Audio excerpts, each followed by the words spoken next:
అదే RTV app వార్తల్ని క్షణాల్లో చదివే అవకాశం ఉంటుంది. ఒక న్యూస్ పేపర్, ఒక టెలివిజన్ ఛానల్ మీ చేతుల్లో ఎప్పుడూ ఉంటాయి. ఉదయం నుంచి లక్షలాది మంది భక్తులు వస్తూనే ఉన్నారు. మీరు చూస్తూనే ఉన్నారు. గత 2 నెలల్లో దాదాపు 60 లక్షల మంది భక్తులు అయితే ఈ ఒక్క రోజులో 50 లక్షల మంది దర్శనం చేసుకుంటారు. రేపు ఎల్లుండి కోటి దాటిపోయేటువంటి అవకాశం ఉంది. చూస్తున్నారు ఎట్లా పెరుగుతున్నారో భక్తులు.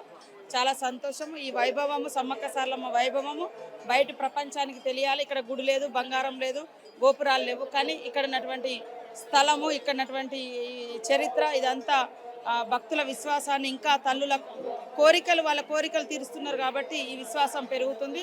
దానికి ప్రతిరూపమే ఇన్ని లక్షల మంది ఇక్కడికి రావడం. అంటే గత 2 నెలల నుంచి కూడా మీరు అసెంబ్లీకి కూడా వెళ్ళకుండా ఒక ఆడబిడ్డ మీరు ఇక్కడ ఉండి మంత్రిగా ఉండి అన్ని పర్యవేక్షిస్తూ ఉన్నారు. అసలు ఎటువంటి ట్రాఫిక్ కానివ్వండి, ఎవరికి ఎలాంటి ఇబ్బంది లేకుండా అసలు ఎలా చేయగలుగుతున్నారు? గతంలో ఎప్పుడూ ఇలా లేదు. మన జాతర, మన దేవతలు, మన ప్రాంతము, తల్లుల బిడ్డలుగా మా బాధ్యత. ఆ తల్లుల కీర్తిని బయటి ప్రపంచానికి తెలియచేయాలి. వచ్చిపోయేటువంటి భక్తులకు ఎవరికి అసౌకర్యం ఉండకూడదు. తర్వాత పర్మనెంట్ స్ట్రక్చర్, పర్మనెంట్ చరిత్రను లిఖించాలి. ఇవన్నీ ఒక కొత్త కళలతోటి ఆ తల్లులకు కీర్తి మరింత పెంచే విధంగా ఆ తల్లుల శిలాపలకం కూడా ఏర్పాటు చేయడం జరిగింది. అంటే గతంలో మహిళలకి ఫ్రీ బస్ లేదు, ఇప్పుడు ఫ్రీ బస్ రావడం వల్ల కూడా భక్తుల రద్దీ పెరిగింది అనుకుంటున్నారా?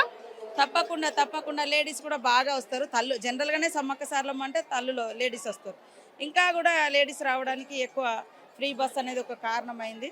ఏది ఏమైనా రాష్ట్ర ప్రభుత్వము, సీఎం రేవంత్ రెడ్డి గారు, మరి బట్టి విక్రమార్క గారు మంచి నిర్ణయం తీసుకున్నారు. ఆర్టీసీ శాఖ మంత్రి కూడా పొన్నం ప్రభాకర్ గారు కూడా ఇనిషియేట్ తీసుకొని ఫ్రీ బస్సెస్ ఏర్పాటు చేశారు. ఇక్కడ మీరు కొత్తగా రూట్ మ్యాప్ అనేది ఏర్పాటు చేసి పార్కింగ్ స్థలాలు అనేది మార్చేశారు. అది బాగా సక్సెస్ అయిందంటారా? అవుతుంది. ఎందుకంటే ABCD పార్కింగ్ ప్లేసెస్ కూడా నింపుకుంటూ వస్తున్నారు భక్తులకు.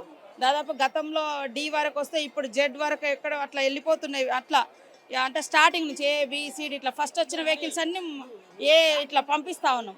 ఫుల్ అయినా కొద్దీ లేటుగా, అంతకుముందేమో అక్కడే ఆపేది. మనం ఇక్కడ దాకా భక్తులు నడవాలంటే చాలా కష్టమయ్యేది. కాబట్టి ముందు ఫస్ట్ దగ్గర దాకా అవకాశం ఇచ్చినాం. ఈసారి లాస్ట్ అండ్ ఫైనల్ గా మా టీవీ ప్రేక్షకులకు మేడారం రాబోతున్న భక్తులకి ఏం చెప్దాం అనుకుంటున్నారు? అందరూ క్రమశిక్షణతో రండి, పిల్లలను దగ్గర పెట్టుకోండి, ఆ నెత్తి మీద మంచిగా క్లాత్ కూడా వేసుకోండి, చేతిలో ఒక వాటర్ బాటిల్ పట్టుకోండి. ఎందుకంటే మనం క్యూ లైన్లలో కూడా వాటర్ పెట్టినాము. ఎందుకంటే అక్కడక్కడ ఎక్కడైనా రద్దీ ఎక్కువ అయినప్పుడు కాసేపు ఒత్తిడైనా ఏదైనా ఇబ్బంది అయినా కూడా మంచినీళ్ళు అనేది ఇంపార్టెంట్. ఎండలు కూడా పెరిగినాయి కాబట్టి మంచినీళ్ళ బాటిల్తో రండి, ప్లాస్టిక్ని మాత్రం తీసుకురాకండి. వింటున్నారు కదా, ప్లాస్టిక్ అనేది పర్యావరణాన్ని దృష్టిలో పెట్టుకొని ప్లాస్టిక్ అయితే నియంత్రించండి. అలానే భక్తులు అయితే ఇప్పటికే లక్షల్లో ఉదయం నుంచే దర్శనానికి వచ్చారు. మన మేడారం పూర్తయ్యే వరకు కోట్లలో భక్తులు అయితే దర్శనం చేసుకునే అవకాశం ఉంది. ఎవరికి ఎలాంటి ఇబ్బంది లేకుండా, అసౌకర్యం కలగకుండా అన్ని విభాగాల వాళ్ళు ఇక్కడ పనిచేస్తున్నారు. అలానే ట్రాఫిక్ని మళ్లించడం కూడా చాలా సక్సెస్ఫుల్ అయింది. ఉచిత బస్సు, మహిళా బస్సు అనేది ఫ్రీ ఏదైతే ఉందో అది బాగా సక్సెస్ అయింది. మహిళలందరూ కూడా పెద్ద ఎత్తున తరలి వస్తున్నారంటూ చెప్పడం జరిగింది. ఇలాంటి మరిన్ని వార్తల్ని మీ ముందుకు తీసుకొస్తుంది. మేడారానికి సంబంధించి మినిట్ టు మినిట్ అప్డేట్ ఇవ్వడానికి మీ ఆర్టీవీ సిద్ధంగా ఉంది. కెమెరామెన్ శివాతో రజనీ, ఆర్టీవీ వరంగల్. మరిన్ని వీడియోస్ కోసం ఛానల్ ని సబ్స్క్రైబ్ చేయండి. లేటెస్ట్ అప్డేట్స్ కోసం వాట్సాప్ ఛానల్ ని ఫాలో చేయండి. అండ్ లింక్ డిస్క్రిప్షన్ లో ఉంది.